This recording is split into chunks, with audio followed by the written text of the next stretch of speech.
So, through the first 31 games of the new MLB season, Blue Jays first baseman Vladimir Guerrero Jr. is having a rough start to the year. He's barely done much of anything and hasn't contributed all that much to the Blue Jays as a team. As of May 1st, they've won 15 and lost 16 of their games. Not exactly what you want to see from a team that's made the playoffs in 3 of the last 4 seasons. And part of their struggle so far this season is Guerrero himself. Just 2.5 years ago, he was one of the best hitters in the sport and even came in second for the American League MVP Trophy award. But now he's merely a decent bat while also bringing zero value defensively. What happened to him? In the 2021 season, Vlad was amazing.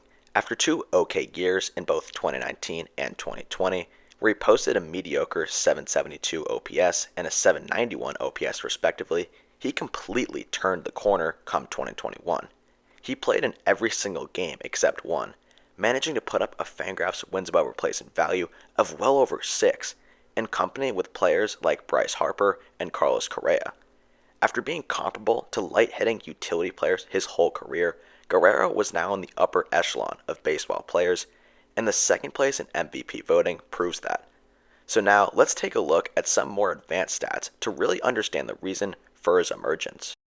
So, starting off with his StatCast metrics, Guerrero on average hit the ball 95.1 miles per hour on his swings, which ranked second in the league only to his New York Yankees superstar Aaron Judge, who posted a value of 95.8 miles per hour.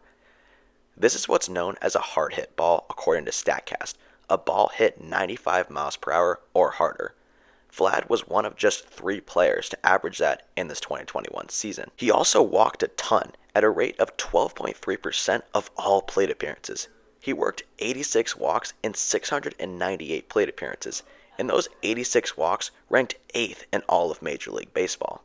His 0.78 walk to strikeout ratio is by far the highest of his career and a complete outlier when you look at his career stats.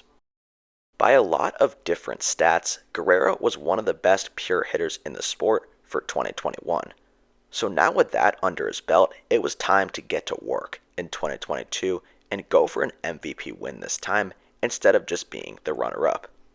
Unfortunately, it really didn't work out that way, although the Blue Jays were just fine, still making the playoffs despite not making it in 2021.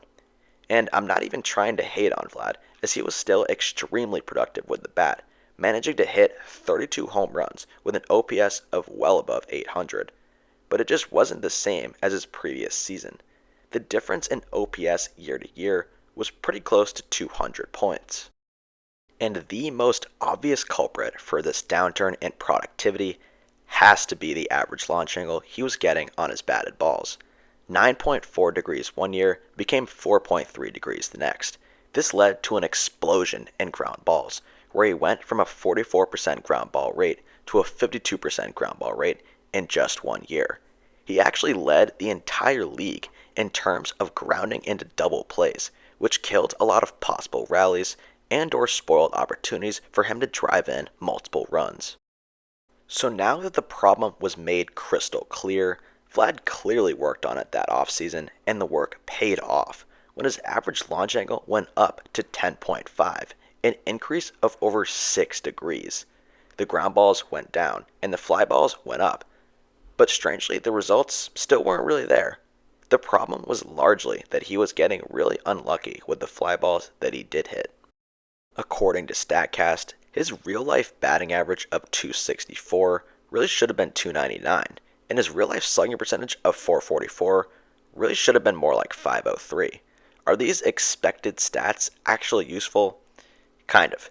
It helps to see if a player's luck will turn around soon. However, in Vlad's case, it really didn't for the entire season. He did still hit 26 home runs and drive in 94 runs, but it left a lot to be desired.